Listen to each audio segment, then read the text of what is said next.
तो अब हम जानेंगे मौर्यकालीन अर्थव्यवस्था के बारे में। जैसा कि आपने अभी तक के इतिहास में देखा कि किस तरह से समाज जो था, शुरुआत में आप देख रहे थे वैदिक काल में या उससे पहले कि समाज जो था पशु को पालता था या जंगल से आहार ग्रहण कर रहा था। पर वैदिक काल में आपने देखा समाज का प्रमुख कार्य जो था वो पशुपालन था। फिर आपने वैदिक समाज में देखा कि पशुपालन उत्तर वैदिक काल में कृषि नंबर 1 पे आ गया और नंबर 2 पे पशुपालन। अब उसके आगे बढ़ रहे हैं, अर्थव्यवस्था को समझ रहे हैं, तो मौर्यकालीन अर्थव्यवस्था में जो स्तंभ है मौर्यकालीन अर्थव्यवस्था के, वहाँ पे आपको एक चीज़ नई देखने को मिलेगी, वाणिज्यिक और व्यापार प्रमुख रूप। ठीक है?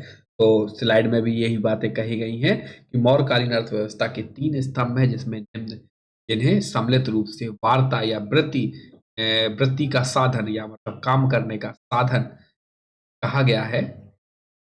कृषि प्रमुख है, पशुपालन और पशुपालन से जुड़े हुए उद्योग और फिर राष्ट्र में वाणिज्यिक और व्यापार। अगर हम बात करें शुरुआती उद्योग से तो प्रमुख उद्योग मौर्य काल में मौर्य शासन में सूत काटना और सूत का बुनना होता था। प्रमुख व्यापारी संगठन कौन-कौन से थे? श्रेणी, निगम, संघ और शर्तवाह थे। श्रेणी शिल्पियों का समूह था, ये मोस्ट इम्पोर्टेंट है। आप किसी भी परीक्षा में बैठे, एसएससी में बैठे, पुलिस की परीक्षा में बैठे या यूपीएससी और स्टेट पीएससी की परीक्षा में बैठे, किसी भी परीक्षा में बैठे, ये चारों बात व्यापारिक संगठन बहुत प्रमुख।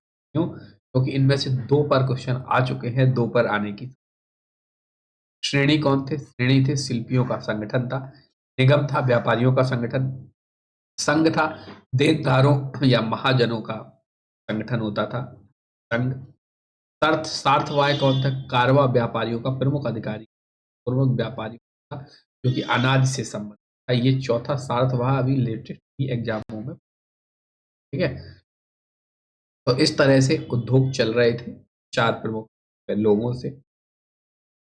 मौर्यकालीन समाज में जो श्रेणी था जिसको हम सृष्टि भी कहते थे, आप चल चुका है, अभी आप पढ़ चुके हो। पहले जब प्रमुख वो तीर्थ थे, ठीक है? उन तीर्थ में आपने कहा था महासेष्टि को। ये क्या कर रहे थे? ये श्रेणियों का न्यायालय था, व्यापार से संबंधित। आप पढ़ते हैं आज अर्थव्यवस्था से संबंधित स्पेशल कोर्ट होते हैं, तो उसी प्रकार से ये अलग से कोर्ट। मौर्य काल में मुद्राएं कौन कौन सी चल रही थी? धातु को किस किस धातु के, तो जल्दी से एक बार देखते हैं। सरसापण, पर्ण धारण, ये चांदी के बने हुए होते थे। सुवर्ण और निष्क, ये सोने से बने धातु मुद्राएं थी। भाषण और ककड़ी, ये तांबे की बनी हुई मुद्राएं थी। मौर्यों की राजकीय जो मुद्रा मुद्रा थी वो पर्ण थी। किससे बनी थी? वो चांदी से। अभी आपने कभी मतलब अभी तक के इतिहास जो आपने पढ़ते हुए चले आ रहे हैं, तो अभी आपने ये नहीं पढ़ा था कि मतलब जो धातु से बनी हुई सिक्के, ठीक है, जो चलन में आ चुके थे, ऑफिशियली रूप से चल, मुद्राओं का परीक्षण करने वाले अधिकारी को रूप दर्शक कहा गया। क्या कहा गया? रूप दर्शक। जो पर्ण, जो राजकीय मुद्रा थी मौर्यकालीन साल, ये 3/4 तोले के बराबर। तोला का मतलब समझते हैं? अगर आज बात करें तो आज सोने चांदी की हम कैलकुलेशन करते हैं वो 10 ग्राम में करते हैं, ठीक है? क्या करते हैं? वो 10 ग्राम में करते हैं और यहाँ पे बात कितने की हो रही है? तोले की। तो तोला पुराने लोगों से अगर आप ये तो लगभग 12 ग्राम का, कोई कहेगा 18 ग्राम, लगभग इसी मेजरमेंट पे पहले तोला चला करता था। तो 3/4 तोले के बराबर चांदी की एक पर्ण होती है, ठीक है? अब चार वो बन रही है क्या? मुद्राएं बन रही है, तो मुद्राएं में कुछ ना कुछ आ है। तो मौर्यकालीन मुद्राओं में हमें मयूर, पर्वत, अर्धचंद्र, इस तरह की आकृति हमें मौर्यकालीन मुद्राओं पे मिल रही है, ठीक है? मौर्य हैं तो आप ऐसे याद करने के लिए मयूर है, या पर्वत है, अर्धचंद्र है, ये छपा हुआ है मौर्यकालीन मुद्राओं में, ठीक है? मुद्राएं कुछ इस तरह से हैं, जैसे देख रहे हैं पर्वत है, ठीक है? आज की मुद्राओं से कंपेयर मत करिएगा, ये चंद्र है। आज की मुद्राओं से नहीं करिएगा, उस समय की स्थिति को देख के आप क्या सोचिए। व्यापार और वाणिज्य कैसे था? व्यापार जो हो रहा था वो आंतरिक हो रहा था, मतलब राज्य के अंदर भी हो रहा था और राज्य से बाहर जाके दूसरे राज्यों में भी जा रहा है। और जल और स्थल दोनों मार्गों से होने लगा था व्यापार और काल के समाज में। अगर हम बाह्य व्यापार की बात करें तो बाह्य व्यापार रोम, सीरिया, फारस, मिस्र, मैंने लिखा है वर्तमान का, ठीक है, इन पश्चिमी देशों के। एक बंदरगाह के बारे में हमें जानकारी मिलती है भारत के पास, जो पश्चिम में है भारत का, और प्रमुख बंदरगाह था ये। इसका नाम था भृगु कच्छ, जो आप कच्छ है, इसका नाम था भृगु कच्छ। पश्चिम की तरफ व्यापार होने करने के लिए प्रमुख बंदर था। वहीं पूर्व की तरफ व्यापार जो होता था वो ताम्रलिपि नाम के बंदरगाह। ये प्रमुख बातें हैं जो आपको याद रखनी। अब आंतरिक व्यापार की बात करें तो आंतरिक अन्य विभिन्न जो राज्य थे वहां पे हो रहा था, जैसे कि तक्षशिला, काशी, उज्जैन, कौशाम्बी, कोसली, इन सभी राज्यों से हो रहा था। ठीक है, तो आप समझ चुके होंगे कि वाणिज्यिक व्यापार एक समृद्ध अवस्था में था मौर्य साम्राज्य। एक अधिकारी होता था एग्रोनोमई, ये विशेष अधिकारी था व्यापार से संबंधित, ऐसा मेगन सीरीज ने चर्चा में कहा है, जिसका काम था इस व्यापार होने के लिए मार्ग का, रास्ते का निर्माण, ताकि व्यापार जो है वो सुलभ तरीके से होता। और ये एग्रोनोमी अधिकारी जो है वो बाह्य व्यापार के लिए जहाजों का भी निर्माण करवाता था या देख रेख करता था। प्रमुख उद्योग बन चुका था उस समय व्यापार के लिए। व्यापारिक मार्ग क्या थे, जल्दी से ब्रीफ में जान लेते हैं, इतना इंपॉर्टेंट नहीं है, लेकिन हाँ हम कंप्लीट कर रहे हैं, हम किसी चीज को छोड़ नहीं रहे हैं। ठीक है, व्यापारिक मार्ग में प्रथम मार्ग अगर बात करें उत्तर पथ की, तो जो उत्तर पश्चिम पुरुषपुर से पाटलिपुत्र तक जाता था।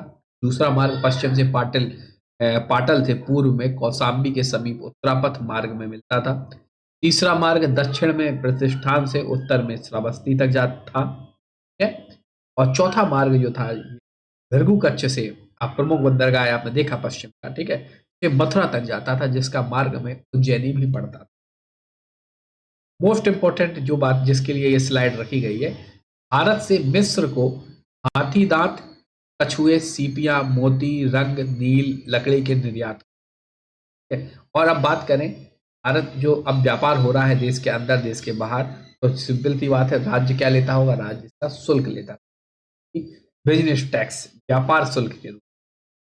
ये तीन प्रकार का था, कौन कौन सा? स्वदेश में अपने देश में वस्तु उत्पन्न की गई वो बाहर जा रही, उसको शुल्क वाह्य राजधानी में लिया जाता, और जो अंदर होता था वो शुल्क अभ्यंतर बोलते थे उस। तो जैसे कि अपने अंदर व्यापार हो रहा है, तो चलिए इसकी पीपीटी में नोट किया गया है इसको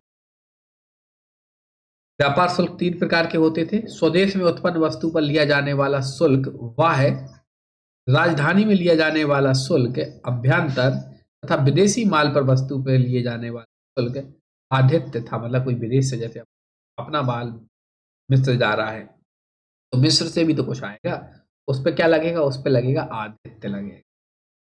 इस प्रकार निर्यात और आयात का व्यवस्था उस समय भी। तो ये आपने पाटलिपुत्र मौर्य साम्राज्य की पूरी अर्थव्यवस्था समझी। अब मौर्य काल की हम कला समझ लेते हैं, जो कि मोस्ट इंपॉर्टेंट है। आज वर्तमान में आप समझ देख रहे हैं, कोई भी परीक्षा हो उसमें समाज में कला का रोल जरूर महत्वपूर्ण। ठीक है, एग्जाम मौर्यकालीन कला को दो भागों में विभाजित किया गया है, राजकीय कला और दो कला। राजकीय कला के नाम से ही मालूम चल रहा है, राजा महाराजा लोग जो जिस कला को मतलब, लोक कला को मतलब आम जनता जिस कला का है। राज की कला में राज्य रक्षकों द्वारा निर्मित स्मारकों को शामिल किया जाता है, जैसे कि स्तंभ, गुहा, स्तूप। लोक कला के अंतर्गत स्वतंत्र पत्रकार है, सॉरी माफी, स्वतंत्र कलाकार हैं, इनके द्वारा जो बनाया गया, जैसे कि यक्ष, यक्षिणी की प्रतिमाएं, मिट्टी की मूर्ति इत्यादि इत्यादि। तो मतलब जो राजा लोग बना रहे हैं, राजकीय संरक्षक में है, स्मारक हैं, किले हैं, गुहा है, स्तूप है, ये राजकीय कला का कारण है। और जो लोक कला है उसमें कलाकार स्वतंत्र कलाकारों के द्वारा खुद से यक्ष यक्षिणियों की प्रतिमा, मिट्टी की मूर्तियां इत्यादि इत्यादि करी जा रही है। मौर्यकालीन कला की बात कर रहे हैं तो हम अशोक की तो महत्वपूर्ण भूमिका है। तो मौर्य काल में सर्वोत्कृष्ट नमूने अशोक के एकाश स्तंभ के हैं, जो कि उसने अपने धम्म प्रचार के लिए किया स्थापित। अशोक ने चट्टानों को काटकर कंदराओं का निर्माण करवाकर वास्तुकला का एक नई शैली का क्या किया था, नई शैली का गठन किया था, या कह सकते हैं आरंभ किया। आप देखेंगे वास्तुकला, अगर आप जाएंगे सांची का, सारनाथ की वास्तुकला, ये देखेंगे आप मंत्रमुग्ध हो जाए। गुहा वास्तुकला इस काल की अन्य देन है। अशोक के शासन काल में ही गुहाओं का मतलब गुफाओं का उपयोग आवास के लिए भी होता था, साथ साथ कला का भी वहां पे प्रदर्शन ठीक है किया जा रहा था, प्रचार के लिए, धर्म के प्रचार के लिए। ठीक है, लेकिन हो क्या रहा है, साथ साथ कला भी विकसित। अब बात करें मौर्यकालीन स्थापत्य की। तो मौर्य काल का स्थापत्य में की प्रमुख विशेषताओं को हमने यहाँ पे बारीक है। सबसे पहले निर्माण कार्य में पत्थरों का इस्तेमाल किया गया है। लौह अयस्कों का सधा हुआ उपयोग किया गया है। मौर्य काल में चमकदार पालिश का प्रयोग किया गया है। भवन निर्माण में लकड़ी का विशेष प्रयोग। याद रखिएगा, जब क्वेश्चन अगर पूछ लिया जाए, चंद्रगुप्त मौर्य जो वो था, क्या बोलते हैं, किला था, चंद्रगुप्त मौर्य का किला जो था वो लकड़ी का था, लकड़ी का किला था। मौर्य काल में मूर्तियों का निर्माण जो हुआ वो चकवा विधि जो होता है उसके कार्य सांचे में डाल। कुछ इंपॉर्टेंट जगह हैं जिनको आपको याद रखना है वास्तुकला से संबंधित मौर्य काल की। पारखम उत्तर प्रदेश में है, यहाँ से 7 फीट ऊंची यक्ष की मूर्ति मिली। दिगंबर प्रतिमा मिली थी लोहानीपुर पटना से। हौली उड़ीसा से। हाथी तथा दीदारगंज पटना से यक्षिणी प्रमुख मूर्ति जो मौर्य कला से इतना इम्पोर्टेंट नहीं है, लेकिन हाँ थोड़ा सा एक बार अगर आप यहाँ हैं तो ये याद रख लीजिए। अब बात करते हैं कि मौर्य साम्राज्य के पतन के क्या है। इसी स्लाइड के बाद आपका मौर्य साम्राज्य खत्म। तो मौर्य साम्राज्य के प्रमुख पतन के कारण जो मौर्य साम्राज्य अशोक और अशोक की जो धम्म नीति थी कारण क्या हुआ, लड़ाई दंगे झगड़े सारे बंद हो चुके थे शासन में। सेनाओं की एक प्रकार से जरूरत नहीं थी, नामात्र की सेना थी। और इस ये भी एक वजह रही है। ठीक है, और खत्म क्या कैसे होते हैं इस पे हम चलते हैं, फिर पतन के जो कारण है उन पे। तो 223 ईसा पूर्व में अशोक की मृत्यु के बाद मौर्य साम्राज्य कमजोर होने लगा। अंततः 150 ईसा पूर्व में अंतिम मौर्य सम्राट बृहदत्त की हत्या कर दी गई, उनके सेनापति थे पुष्यभंग के द्वारा। और बृहदत्त की मृत्यु होने की मौर्य साम्राज्य क्या हो गया, पतन। ठीक है, मौर्य साम्राज्य के पतन के कई कारण विद्वानों ने निकाले हैं, जैसे कि आपने समझा कि धार्मिक नीति उनकी, ठीक है, इसके कारण अयोग्य, निर्बल और मतलब अदूरदर्शी उत्तराधिकारी प्राप्त हुए, सेना को दृष्टि, ठीक है, और प्रशासन का अत्यधिक केंद्रीकरण कर दिया अशोक ने। राष्ट्रीय चेतना का अभाव हो गया। सब कुछ सब धर्म के हिसाब से हो रहा है तो किस चीज की फिर राष्ट्रीय चेतना, नैतिक मूल्यों के आधार पर चीजें।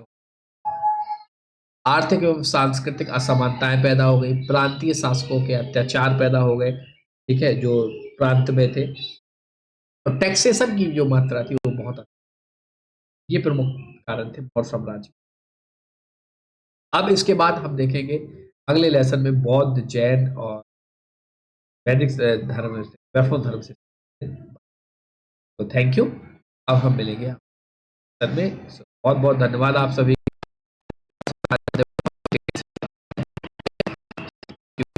किसी के पास कोई क्वायरी है, क्वेश्चन है, तो आप हमसे जरूर कमेंट करके बताइएगा, ठीक है, तो हम उस पे का आंसर जरूर दें। बहुत बहुत धन्यवाद आप सभी।